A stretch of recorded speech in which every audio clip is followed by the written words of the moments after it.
Ikaw, makinig ka. Anong gagawin mo pag may gamit ka na binili at hindi na gumagana? Itatapon mo? Sira na siya. Susunugin mo?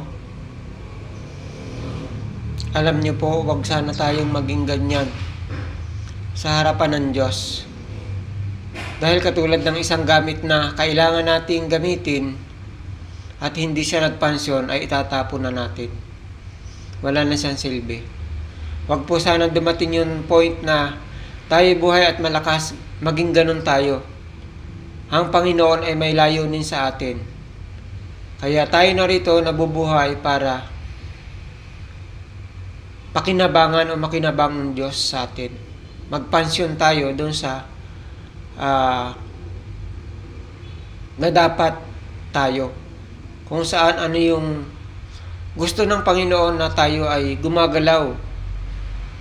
Tayo ay napapakinabangan ng Panginoon. Huwag po tayong matulad dun sa isang kagamitan na ating binili at sira na, itatapon na. So parang ganun po tayo sa harapan ng Panginoon. Sabi po sa Revelation 21:8, anong sabi doon? Tatapon niya ang mga sinungaling, tatapon sa dagat-dagatang apoy na siyang ikalawang kamatayan. Basahin niyo po Revelation 21:8. Ngunit po may pag-asa pa sa Panginoon. Habang buhay pa tayo, narito pa tayo. Sabi sa Revelation 21 din, 1-7. Doon ay makakamtan ng mga taong naglingkod sa Panginoon. Yung mga bagay na hindi nakita na ng kanilang mga mata, pag-iisip. Sabi doon, wala nang sakit, wala nang luha, wala nang gutom. Kaibigan, may pag-asa pa sa Panginoon. Kumilos ka. Huwag mong ubusin ang panahon mo sa mga bagay dito sa sanlibutan dahil hubad tayong napunta sa mundo na ito at hubad din tayong aalis. Wala tayong iiwan. Madadala lang natin yung pananampalataya natin sa Panginoon dahil harap tayo sa Diyos, sa hukuman ng Diyos, at doon na magkakaalaman kung ano yung ating ginawa dito sa lupa. Kung namuhay ka lang sa pagpapayaman at pagsisilbi sa iyong pamilya, parang walang silbi yung buhay mo. Hindi ka makakapasok sa kaharian ng Diyos. Parang katulad tayo ng isang gamit na binili natin at hindi na natin mapakinabangan. Di ba itatapon? So parang ganun din ang kalalagayan natin sa harapan ng Diyos. Kung tayo ay nilikha ng Diyos at hindi walang pakinabang, itatapon din tayo. Revelation 21:8. Ngunit may pag-asa pa, kaibigan. Sabi ng Biblia, Mateo 6:33, di ba? Unahin natin ang Panginoon. Ibig sabihin ang mga bagay ng Panginoon at ang lahat ng ating mga pangangailangan ay bibigay. Kaya, kaibigan, may pag-asa pa. Kumilos ka na, kumuha ka na.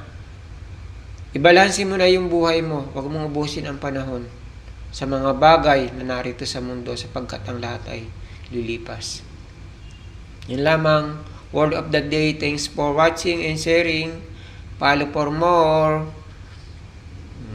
Pakishare po ng ating video at yan po yung buhay ng social media. I-share sa marami kaya nga wag lang po tayong tagapakinig lalo ng mga ganitong bagay. Kung i-share mo ang mga mensahe ng Diyos, meron ding makakapakinig na iba at makakaalam na iba na dapat pala meron tayong gawin.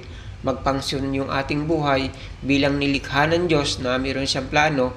Kailangan nandoon na tayo nagpapangsyon, gumagalaw. Hindi katulad ng isang kagabitan na ating binili, tiyak itatapon natin yon. Huwag tayong dapat matulad sa ganung bagay na matatapon na lang dahil wala nang silbi. Yun lamang. God bless po, pagpalain kayo ng Panginoon.